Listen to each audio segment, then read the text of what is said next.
বন্ধুরা, চলে এসেছি আজ আবার একটা চিকেনের রেসিপি নিয়ে।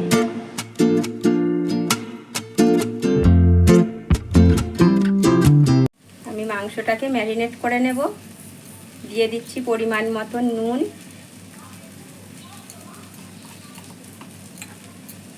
আর দিয়ে দিলাম টক দই,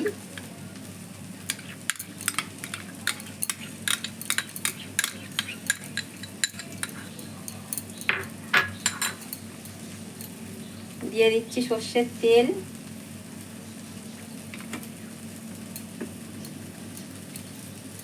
তো আমি এখন এই তিনটে জিনিসই দেব, দিয়ে ভালো করে এটাকে ম্যারিনেট করে রেখে দেব।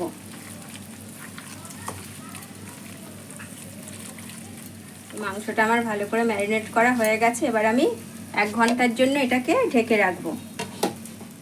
আমি এবার কড়াইটা বসিয়ে দেব। এবার তেল দিয়ে দেব, সর্ষের তেল।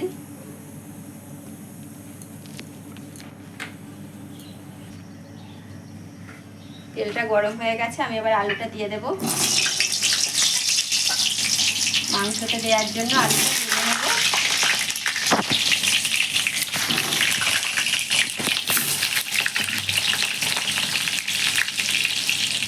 আলুটা একটু নুন দিয়ে দেব,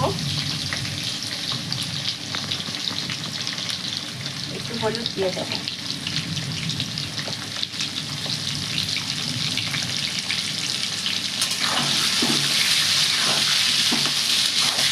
আলুটা আমার লাল লাল করে ভাজা হয়ে গেছে। এবার আমি আলুটা তুলে নেব।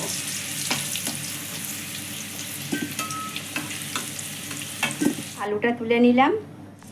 এবার আমি দিয়ে দিচ্ছি 2টো তেজপাতা, আর দিয়ে দেব গোটা গরম মশলা, এলাচ, লবঙ্গ, দারচিনি আর একটা বড় এলাচ।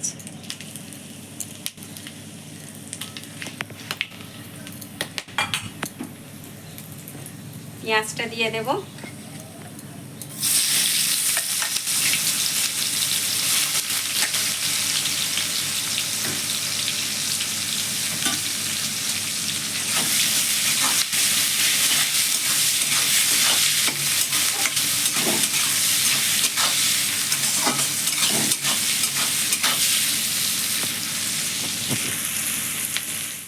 পেঁয়াজটা একটু আমার লাল লাল করে ভাজা হয়ে গেছে।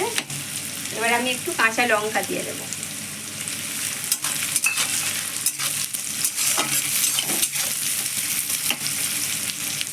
এবার দিয়ে দেব রসুন বাটা,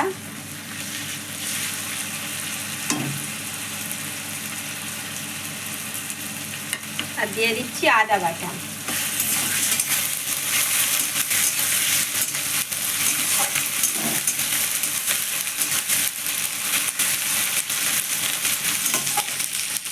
এবার আমি দিয়ে দেব বাটা লঙ্কা।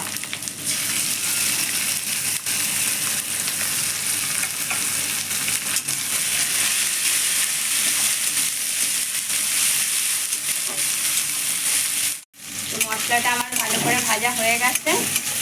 সব মশলাগুলো ভালো করে ভেজে নিয়েছি। আমি 1 ঘন্টা ম্যারিনেট করে রেখেছিলাম মাংসটা, এবার দিয়ে দেব।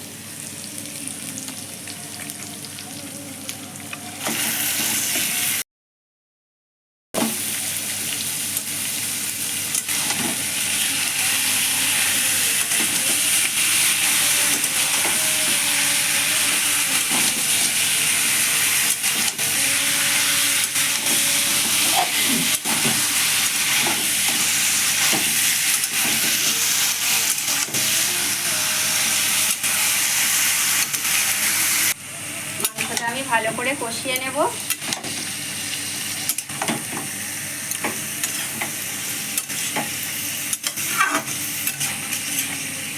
হলুদ দিয়ে দেব।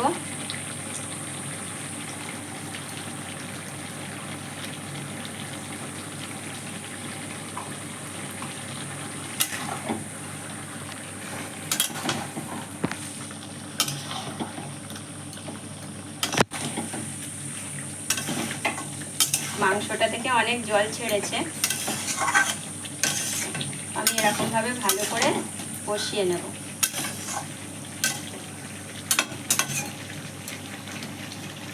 তো আমি একটু ঢাকা দিয়ে দিয়ে কষিয়ে নেব। কালবেট মুরগি সিদ্ধ হতে দেরি হয়, ঢাকা দিয়ে দিয়ে কষিয়ে নিলে একটু তাড়াতাড়ি হয়ে যাবে। আমি ঢাকাটা খুলে নেব।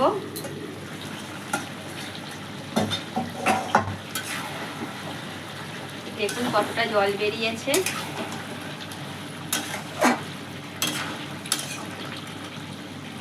আমি এবার মাংসটার মধ্যে দিয়ে দেব। এতে বেটে রেখেছিলাম জিরে, গোলমরিচ আর ধনে। আমি মশলাটা দিয়ে দেব।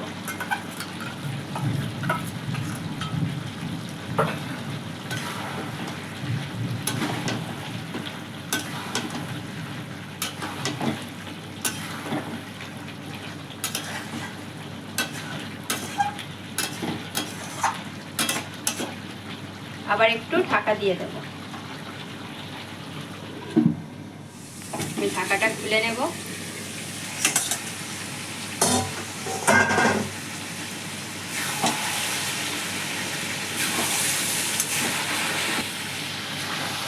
এবার এটা একটু নেড়ে দেব। জলটা শুকনো হয়ে গেছে, এবার তেল ছেড়ে দিয়েছে মাংস থেকে। তো আমি আর একটু ভালো করে কষিয়ে নেব।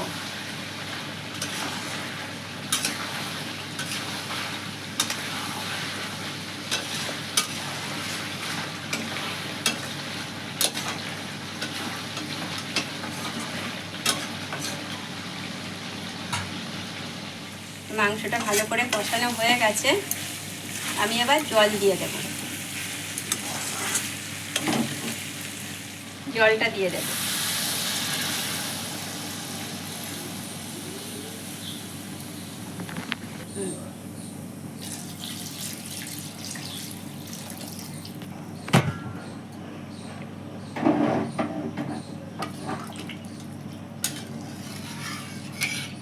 জলটা একটু বেশিই দিতে হবে, এই মাংসটা সিদ্ধ হতে অনেক দেরি হয়।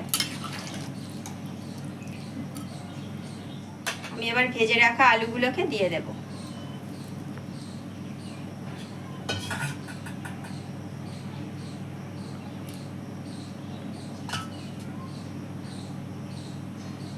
তরকারিটা ফুটে গেছে, এবার আমি ঢাকা দিয়ে দেব।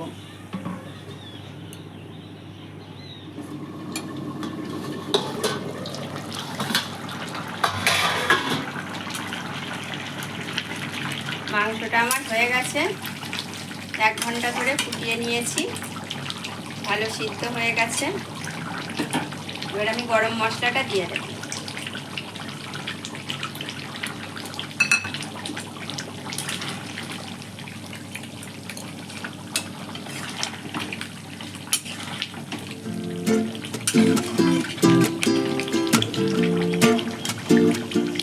এটা নামিয়ে নেব।